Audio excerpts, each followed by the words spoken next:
Hello friends, welcome to success Netra. और जो आज है हमारा इकोनॉमिक्स का लेक्चर 10 रहने वाला है और इसमें हम बात करेंगे सेंट्रल प्लानिंग के बारे में। और जो आज की जो हमारी स्कीम्स है जो हम डिस्कस करने वाले हैं वो आपको होगा 5 ईयर प्लान, एमपी लेड यानी कि member of parliament local area development schemes and 20 point programme यानी कि 20 सूत्री कार्यक्रम। आज हमारा लेक्चर बहुत ही इंटरेस्टिंग लेक्चर रहने वाला है। और अगर आप हमें फॉलो करना चाहते हैं तो हमें टेलीग्राम, ट्विटर, इंस्टाग्राम और यूट्यूब पर फॉलो कर सकते हैं। हर जगह हमारा सेम हैंडल है @सक्सेस नेत्रा। टेलीग्राम, ट्विटर और इंस्टाग्राम पे आपको जो डेली के करंट अफेयर हैं और जो लेक्चर की पीडीएफ है वो प्रोवाइड करा दी जाती हैं। तो चलिए देरी ना करते शुरू करते हैं हमारा आज का lecture, central planning. Central planning in India. सबसे पहले देख लेते हैं कि जो सेंट्रल प्लानिंग है वो करता कौन है। Plan formulated and implemented by central government at national level, यानी कि जो हमारी सेंट्रल प्लानिंग है उसका जो काम है वो दिया गया है हमारा सेंट्रल गवर्नमेंट को। यानी कि प्लान को फॉर्मुलेट करना, यानी प्लान को बनाना और उसको इम्प्लीमेंट करना नेशनल लेवल पे किसका काम है, ये आपका सेंट्रल गवर्नमेंट का काम है। और जो सेंट्रल गवर्नमेंट है इसको कैसे पूरा करती है, सेंट्रल गवर्नमेंट इसको मेनली 3 तरीके से पूरा करता है। सबसे पहले 5 ईयर प्लान्स जो गवर्नमेंट है वो लॉन्च करती थी। दूसरा आपका 20 पॉइंट प्रोग्राम यानी कि 20 सूत्री कार्यक्रम। और जो तीसरा है आपका एमपी लेड स्कीम्स यानी कि member of parliament local area development scheme. तो आज जो 3 चीज़ें हैं, 3 वे हैं सेंट्रल प्लानिंग के, इन्हीं को हम डिस्कस करने वाले हैं। सबसे पहले आप देख लेते हैं 5 ईयर प्लान्स यानी कि पंचवर्षीय योजनाएं। इनका जो लॉन्ग टर्म ऑब्जेक्टिव है तो वो क्या है। सबसे पहले हाई ग्रोथ रेट यानी कि जो कंट्री है उसकी जो ग्रोथ रेट है उसको हाई रखना। जो लोगों का स्टैंडर्ड ऑफ लिविंग यानी कि जो लिविंग स्टैंडर्ड है उसको हमको इम्प्रूव करना है। जो हमारी इकोनॉमिक स्टेबिलिटी यानी कि जो हमारी कंट्री की इकोनॉमिक कंडीशन है उसको स्थिर रखना है, उसको डाउन नहीं जाने देना है। सोशल जस्टिस मीन टू गया आपका हेल्थ केयर हो गया, आपका एजुकेशन हो गया आपका, और आपका लेबर हो गया, आपका सैनिटेशन हो गया, यानी कि जो सोशल वेलफेयर की जो चीज़ें हैं उन सब पे हमको फोकस करना है। और जो इकोनॉमिक इनइक्वालिटीज़ है यानी कोई एक सोसाइटी का एक तबका बहुत ज़्यादा अमीर है, दूसरा जो सोसाइटी का जो दूसरा तबका है वो बहुत ज़्यादा गरीब हो गया है, तो उसको ऐसा नहीं होना है। हमको जो इकोनॉमिक इनइक्वालिटीज़ है उन पर फोकस करना है। जो मॉडर्नाइजेशन है कंट्री इकोनॉमी का उस पर हमको फोकस करना है। तो हम बात कर लेते हैं, ये हो गए हमारे जो 5 ईयर प्लान है इनके लॉन्ग टर्म ऑब्जेक्टिव्स। अब बात करते हैं फर्स्ट 5 ईयर प्लान। जो फर्स्ट 5 ईयर प्लान था वो कब लॉन्च किया गया था, देन आपका 1951 से 1956 के बीच में, 1951 से 1956 के बीच में इसको लॉन्च किया गया था। और जो इसका प्लान का मॉडल था वो था हेराल्ड डोमर मॉडल। इस मॉडल पे इसको लॉन्च किया गया था। उस समय कंट्री की जो प्रॉब्लम थी, वो कंट्री के अंदर जो मेन प्रॉब्लम थी वो क्या थी, कंट्री के अंदर जो मेन प्रॉब्लम थी कि भारत है जो हमारी कंट्री है वो जो फूड ग्रेन्स है यानी कि जो खाने का एक तरह से अनाज होता है, चना चावल, इनका इंपोर्ट करता था बहुत बड़े स्केल पे। और जब आप देखते हैं जब हम किसी कंट्री को से जो चीज़ें हैं उनको इंपोर्ट करते हैं तो उनके जो प्राइस है वो हाई हो जाते हैं। तो इसी तरीके से जो हमारे फूड ग्रेन्स हैं तो इनके प्राइस भी काफ़ी हाई थे। तो यानी कि पहली प्रॉब्लम थी कंट्री की फूड ग्रेन्स का इंपोर्ट और दूसरी थी हाई प्राइजेज। तो जो ये प्लान था आपका, आप इसको प्रायोरिटी बोल सकते हैं, आप इसको ऑब्जेक्टिव बोल सकते हैं, कुछ भी बोल सकते हैं आप, जो आपका मन करें, या फोकस पॉइंट कौन कौन से। तो जो फर्स्ट 5 ईयर प्लान है तो उसके अंदर जो प्रायोरिटी दी गई थी वो गई थी आपकी एग्रीकल्चर सेक्टर को। एग्रीकल्चर में आपका इरिगेशन और फिर आपका जो पावर प्रोजेक्ट है उनको। दूसरा आपका पब्लिक सेक्टर अंडरटेकिंग्स यानी कि पीएसयू को। और जो rehabilitation of refugees mean to say मैं आपको बता देता हूँ उस समय क्या हुआ था कि आपका इंडिया और जो पाकिस्तान है दोनों का बंटवारा हुआ था। तो भारत के अंदर बहुत सारे रिफ्यूजी हैं वो जो पाकिस्तान से इंडिया के अंदर आए थे वो इंडिया के अंदर में थे। तो उनको कैसे हमको उनका रिहेबिलिटेशन करना है, कैसे हमको एम्प्लॉयमेंट देना है, या फिर कैसे उनके लिए हमको हाउसिंग करना है, तो उनको मतलब स्थिरता कैसे लानी है उनके जीवन में। तो आपका ये हो गया। और जो हमारा इन्फ्लेशन है उसको हमको कैसे कंट्रोल करेंगे।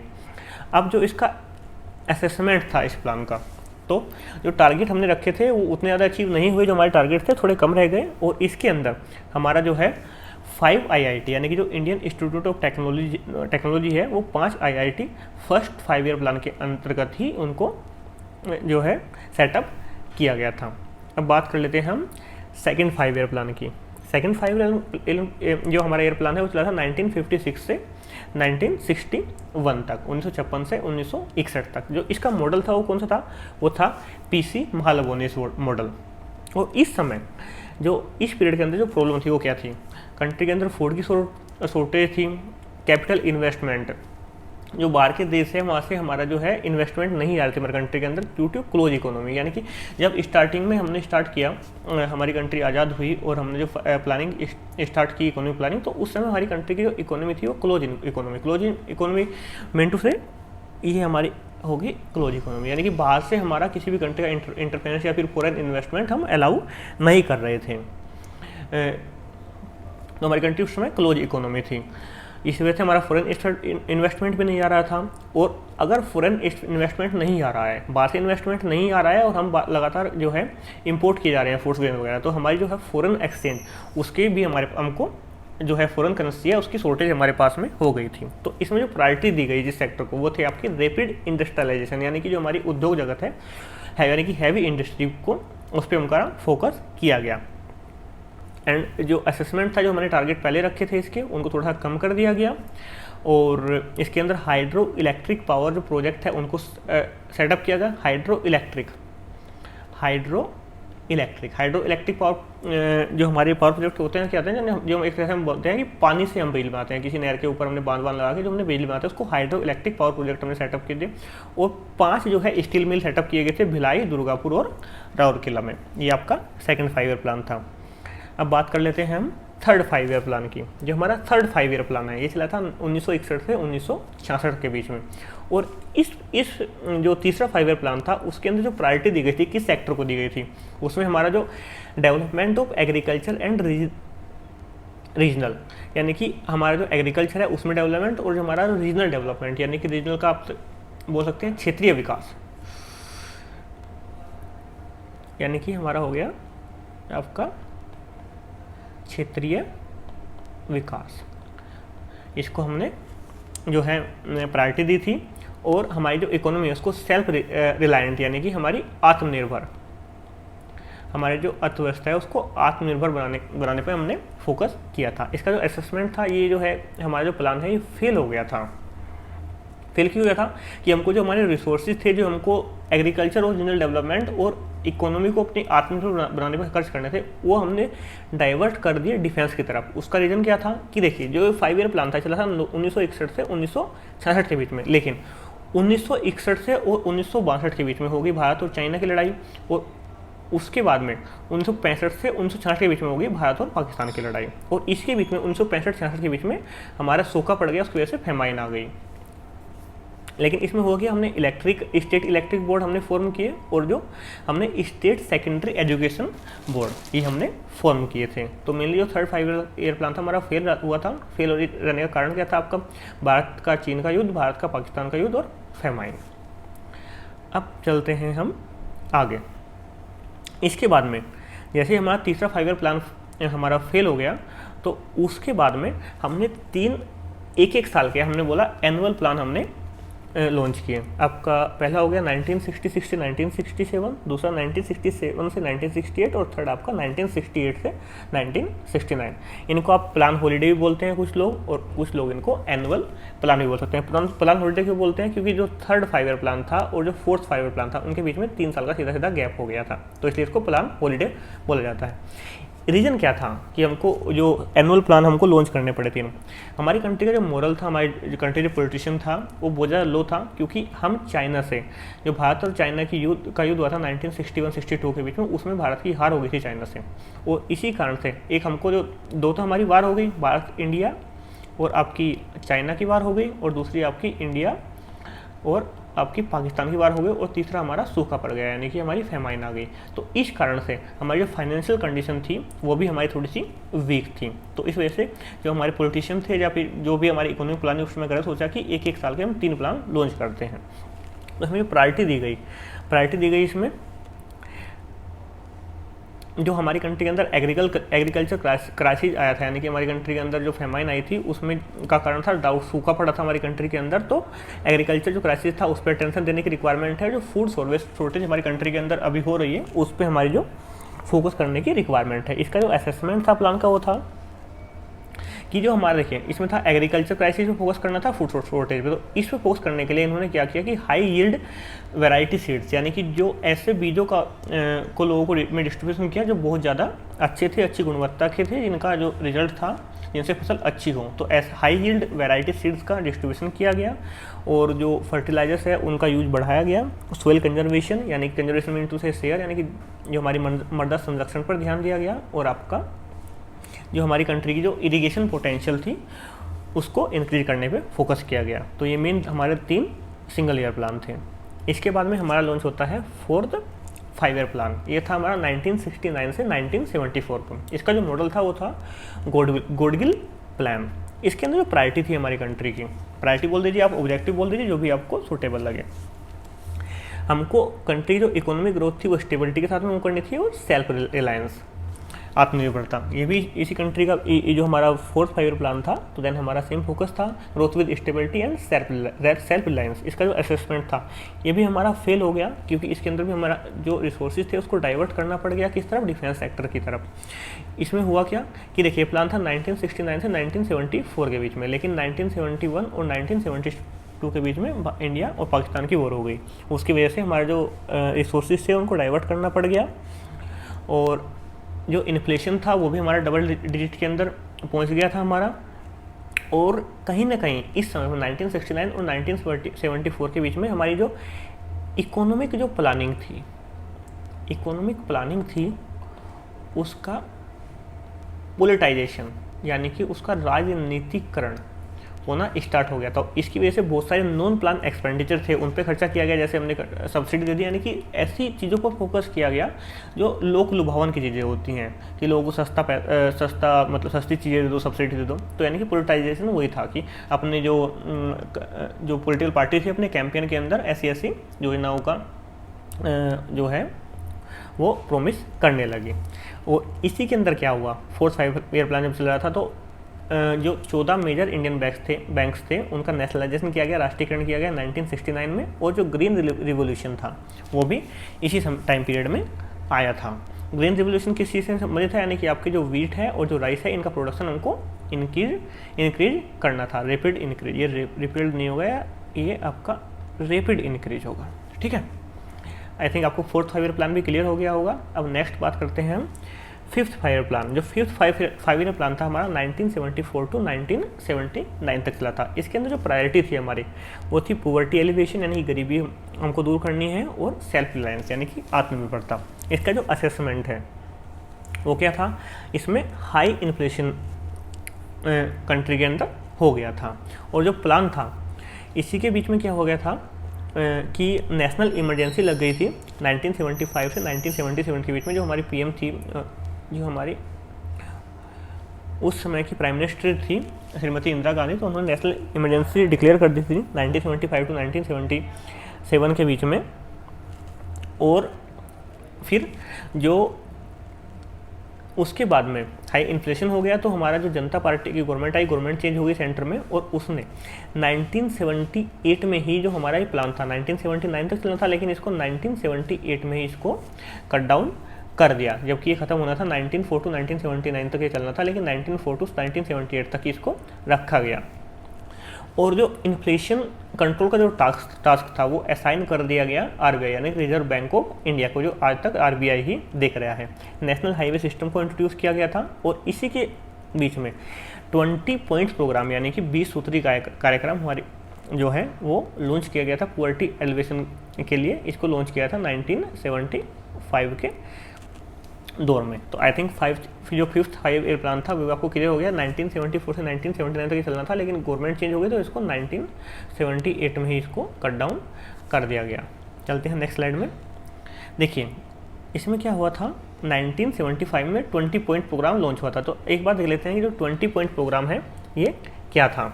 20 पॉइंट प्रोग्राम लॉन्च किया गया था जो उस समय की प्राइम मिनिस्टर थी श्रीमती इंदिरा गांधी द्वारा 1975 में, और उसको रिस्ट्रक्चर किया गया 1982 में, 1986 में और 2006 में। इसका जो मेजर ऑब्जेक्टिव था मेन था इसका इरेडिकेटिंग पॉवर्टी यानी गरीबी को हमको खत्म करना था, इंप्रूविंग क्वालिटी ऑफ लाइफ और poor and under privilege population यानी कि जो गरीब है उनकी जो क्वालिटी ऑफ लाइफ है उसको इंप्रूव करना था। जो मिलेनियम में अपनी सस्टेनेबल डेवलपमेंट गोल है यूनाइटेड नेशन के, उनको अचीव करने पे हमारा फोकस होना चाहिए। तो यानी कि मेन ऑब्जेक्टिव था, इसमें फोकस किस पे दिया गया, पुअर्टी एलिवेशन पे, employment, education, housing, health, agriculture, land reform, irrigation, drinking water, consumer protection, environment, energy, responsible administration, food security, labour welfare, welfare of SC/ST community, minority, child and women welfare, development of backward and rural.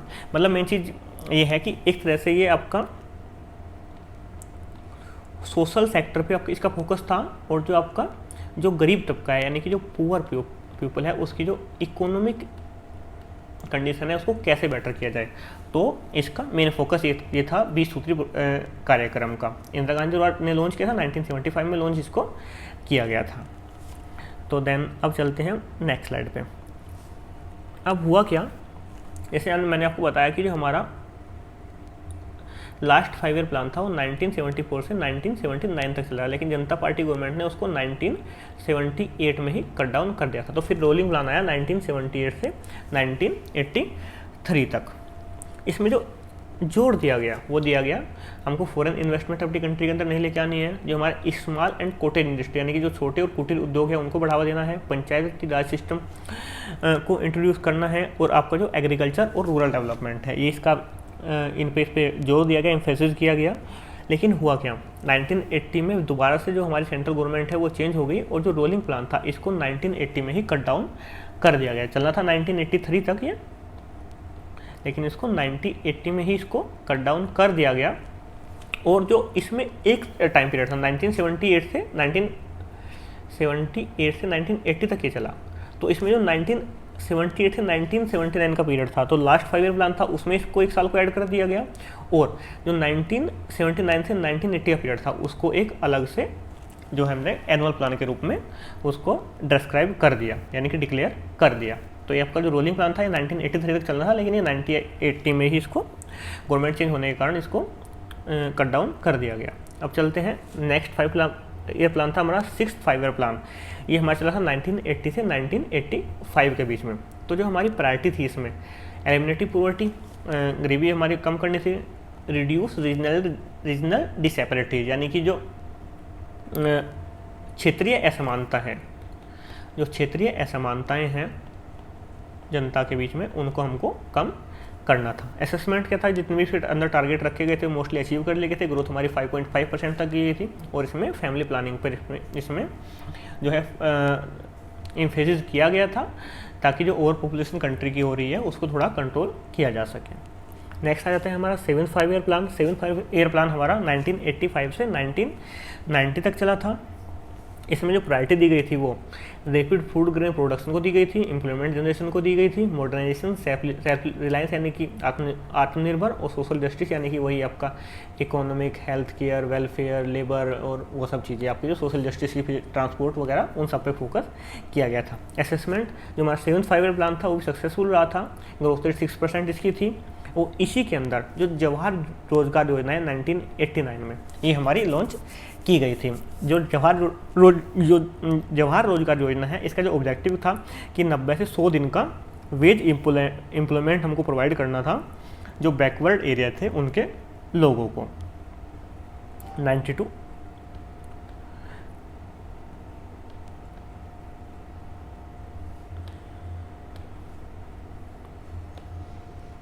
100 का हमको veg employment provide कराना था।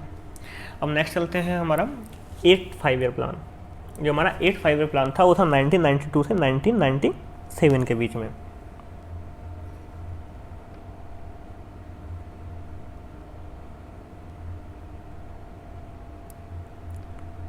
Eight 1992 से 1997 के बीच में। तो जो इसमें जो प्रायोरिटी दी गई थी वो मार्केट बेस्ड डेवलपमेंट को दी गई थी, क्योंकि हमारी जो 1991 में है उसमें हमारा जो है कंट्री के अंदर LPG रिफॉर्म आ गए थे, यानी कि आपका जो प्राइवेट सेक्टर है उनको इन्वॉल्वमेंट बढ़ाने के लिए जो हमारे LPG रिफॉर्म 1991 में किए गए थे। मार्केट बेस्ड डेवलपमेंट पे इसमें फोकस किया गया, यानी प्राइवेट सेक्टर को इसमें इन्वॉल्वमेंट करने को फोकस किया गया। इंफ्रास्ट्रक्चर में हमको जो है इन्वेस्टमेंट करने को फोकस किया गया। डिसेंट्रलाइज प्लानिंग मीन टू से कि हमारा जो स्टेट का रोल है प्लानिंग के अंदर उसको इंक्रीज किया गया, यानी कि यहाँ से हमारा कंसेप्ट आया कोऑपरेट फेडरलिज्म का। हमारा जो है कंसेप्ट इसमें निकल के आया। रैपिड इकोनॉमिक ग्रोथ हो गया, growth in agriculture and manufacturing हो गया, और जो हमारा ट्रेड और जो अकाउंट डेफिसिट हो गया था उसको इंप्रूव करने के लिए फोकस किया गया। जो टारगेट है हमारा इसका था 5.6% का हमारा ग्रोथ टारगेट था, लेकिन जो असेसमेंट था, जो हमने जो टारगेट अचीव किया वो किया 6.78% का।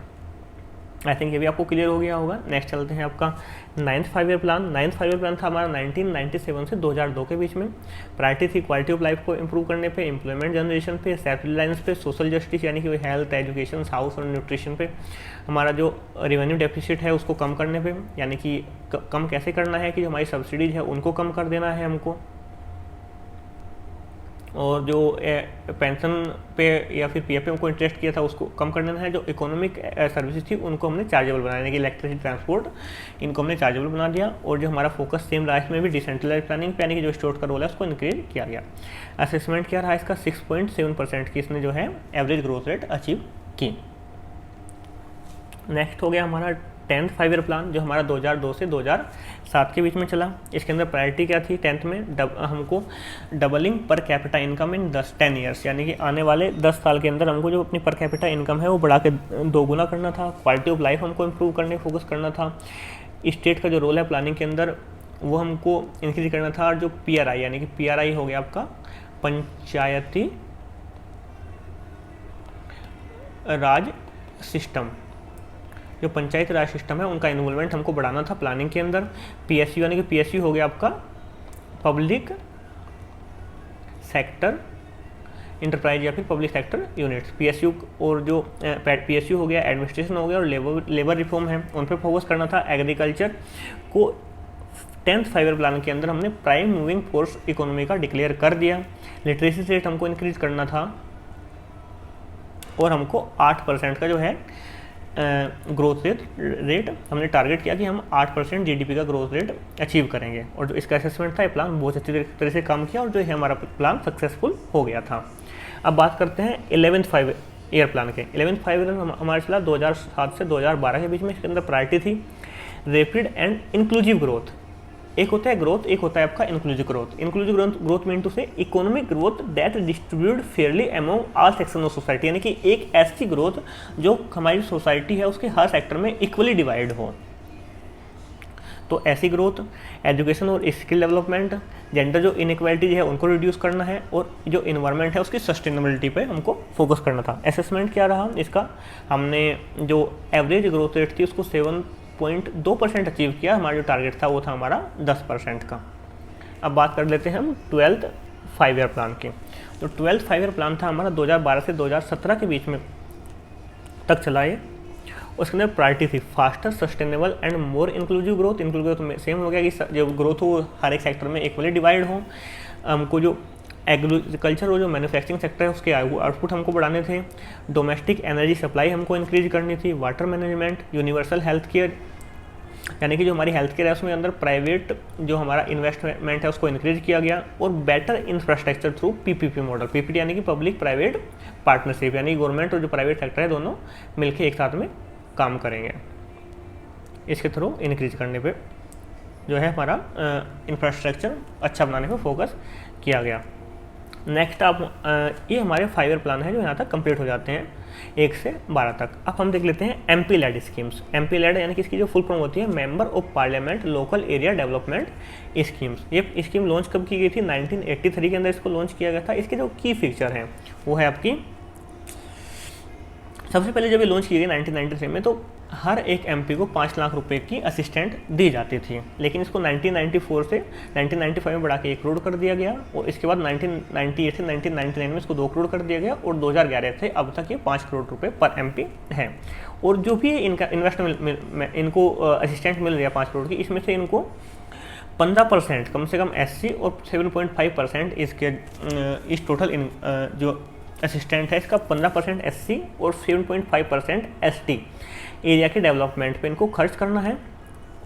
जो उसका एक्सपेंडिचर है, लोकसभा के MP है वो जिस भी कॉन्स्टिट्यूएंसी से वो चुन के आए हैं उसमें खर्च कर सकते हैं। सिर्फ जो राज्यसभा के MP है वो जिस स्टेट से चुन के आए हैं उसमें कहीं भी खर्च कर सकते हैं। और जो नॉमिनेटेड MP है वो कंट्री के अंदर, पूरे देश के अंदर कहीं भी खर्च कर सकते हैं। और जो वर्क है जो इसके अंदर काम किए जाने हैं वो नेशनल प्रायोरिटी के काम इस फंड के द्वारा किए जा सकते हैं। जैसे आपका वाटर हो गया, एजुकेशन हो गया, हेल्थ हो गया, सैनिटेशन हो गया और रोड हो गया। ऐसे जो कार्य है इसके द्वारा किए जा सकते हैं। तो अब देख लेते हैं जो हमारा आज का लेक्चर है, आज के लेक्चर से हमारे जो ऑब्जेक्टिव क्वेश्चन है वो कौन कौन से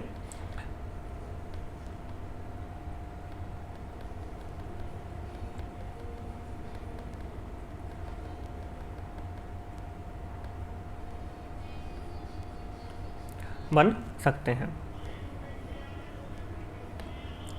सबसे पहला हमारा बनेगा जो सेंट्रल प्लानिंग है किसके द्वारा की जाती है, देन आपकी सेंट्रल गवर्नमेंट के द्वारा की जाती है। किन किन तरीकों से की जाती है, आपका 5 ईयर प्लान से, 20 पॉइंट प्रोग्राम से और एमपी लैड स्कीम से। एमपी लैड स्कीम से आपके फुल फॉर्म पूछ ले सकते हैं, member of parliament local area development scheme. And second आपके जो 5 ईयर प्लान है इसके लॉन्ग टर्म जो ऑब्जेक्टिव है ये पूछे जा सकते हैं, अगर आप कोई आंसर राइटिंग वगैरह कर रहे हैं तो उसमें आप इनको लिख सकते हैं।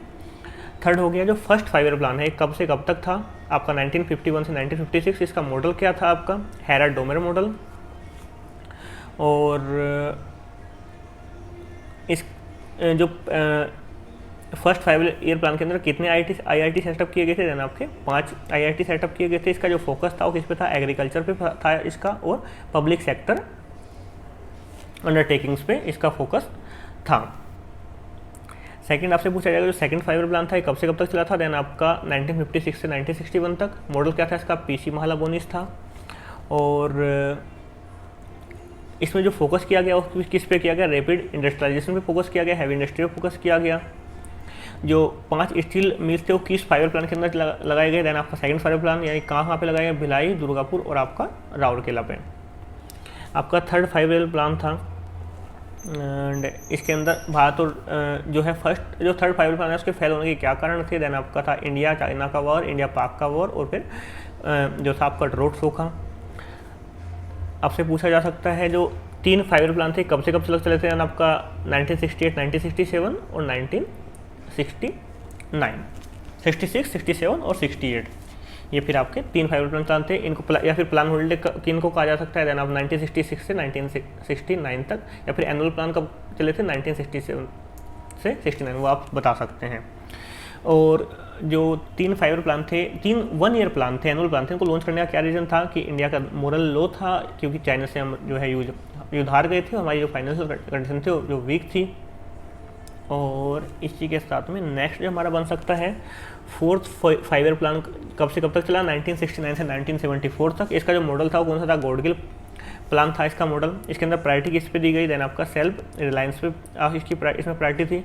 इंडिया पाकिस्तान ये क्यों फेल्ड हो गया था हमारा फोर्थ 5 ईयर प्लान, देन आपका इंडिया और पाकिस्तान का यूज हो गया था, और जो हमारा इन्फ्लेशन रेट है वो बढ़ गया था। जो 14 बैंक है उनका राष्ट्रीयकरण कब किया गया था, देन 1966 में किया गया था। जो ग्रीन रिवोल्यूशन है किस 5 ईयर प्लान के अंतर्गत आया था, देन आपका 1969 से 1974 यानी कि फोर्थ 5 ईयर प्लान के अंदर ग्रीन रिवोल्यूशन आया था। और जो ग्रीन रिवोल्यूशन है उसका मतलब क्या है, उसके अंदर आपको जो व्हीट और जो राइस प्रोडक्शन है उस पर को इंक्रीज करने पे फोकस किया गया था। नेक्स्ट आपसे फिफ्थ 5 ईयर प्लान आपका कब आया था, 1974 से 1979। फोकस क्या था इसका, पुअर्टी एलिवेशन और सेल्फ रिलायंस। ये कब तक चला था, 1974 से 1978 तक चला था ये। और जो इन्फ्लेशन है उसको कौन कंट्रोल करता है, देन वो आरबीआई कंट्रोल करता है। नेशनल हाईवे सिस्टम कब लॉन्च किया गया, देन आपका फिफ्थ 5 ईयर प्लान के अंदर इसको लॉन्च किया गया था। 20 सूत्री डायग्राम कब लॉन्च किया गया, 1974 के अंदर लॉन्च किया गया फिफ्थ 5 ईयर प्लान के अंदर। नेशनल इमरजेंसी कब डिक्लेयर की गई, 1975 से 1977। किसके द्वारा जब डिक्लेयर की गई तो उस समय भारत की जो प्रधानमंत्री थी वो कौन थी, श्रीमती इंदिरा गांधी। नेक्स्ट 20 सूत्री डायग्राम के बारे में आपसे क्वेश्चन बन सकता है कि ये किसने लॉन्च किया, prime minister Indira Gandhi launch किया, कब किया, 1975 में इसको लॉन्च किया। इसका ऑब्जेक्टिव क्या था, गरीबी हटाना, क्वालिटी ऑफ लाइफ इंप्रूव करना, और आपका जो सस्टेनेबल डेवलपमेंट गोल है यूएन के उनको अचीव करना। नेक्स्ट आपसे बन सकता है रोलिंग प्लान कब से कब तक चला, देन आपका 1978 से 1983 इसको लॉन्च किया था, लेकिन चला था 1978 से 1980 तक। इसका फोकस क्या था कि स्मॉल और कॉटेज इंडस्ट्री और पंचायती राज सिस्टम पे इसका फोकस था। एंड फिर आपसे बन सकता है 6 5 ईयर प्लान कब से कब तक चला, 1980 से 1985 तक। फोकस क्या था इसका, पुअर्टी हमको जो है वो कम करनी थी, और जो हमारी रीजनल डिसपैरिटी यानी कि क्षेत्रीय असमानता है उनको हमको कम करना था। 7th 5 ईयर प्लान आपका कब से कब तक चला, 1985 से 1990। जो जवाहर योजना रोजगार योजना है कब लॉन्च की गई, 1989 में। इसका ऑब्जेक्टिव क्या था कि इसको वेज इम्प्लीमेंट हमको देना था बैकवर्ड एरिया में 90 से 100 दिन का। आपसे पूछा जा सकता है जो आपका 8 5 प्लान है 1992 से 1997, इसमें जो प्रायोरिटी दी गई किसको दी गई? देन आपका मार्केट बेस्ड डेवलपमेंट को, प्राइवेट सेक्टर का इसमें इन्वॉल्वमेंट बढ़ाने में फोकस किया गया। आपकी जो डिसेंट्रलाइज प्लानिंग है उस पर फोकस किया गया इसमें, और बस इतना ही बनेगा ऑब्जेक्टिव तो। देन आपका 9th 5 प्लान कब से कब तक चला? 1993 से 2002 तक। और आपका 10th जो 5 प्लान था वो कब से कब तक चला? 2002 से 2007 तक। इसका प्रायोरिटी क्या थी? इसकी डबलिंग पर कैपिटा इनकम, यानी पर कैपिटा इनकम को, लोगों की जो आय है वो बढ़ती रहती है, 10 साल में उनको डबल करनी थी। और एग्रीकल्चर को प्राइम मूविंग फोर्स कब डिक्लेयर किया गया? यानी कि 10वें 5 प्लान के अंदर। लिटरेसी रेट आपका हो गया 11th 5 plan. 11th 5 year plan था जो उसका जो ऑब्जेक्टिव था वो क्या था? इंक्लूसिव ग्रोथ था इसका ऑब्जेक्टिव। और आपका 12th 5 ईयर प्लान, देन इसका भी सेम ही था, इंक्लूसिव ग्रोथ ही। और जो आपका पीपीपी है इसकी फुल फॉर्म में पूछ लेते हैं आपसे, होता है इसका पब्लिक प्राइवेट पार्टनरशिप।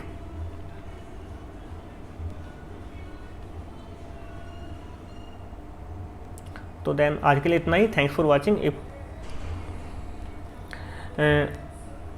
आज के लिए इतना ही। Thanks for watching. If like keep supporting. अगर आपको इस लेक्चर की पीडीएफ चाहिए तो देन आप इसको हमारे टेलीग्राम चैनल सक्सेस नेत्रा से डाउनलोड कर सकते हैं, और आपको इसका जो लिंक है डिस्क्रिप्शन में मिल जाएगा। So thanks for watching. मिलते हैं नेक्स्ट वीडियो में बहुत जल्द।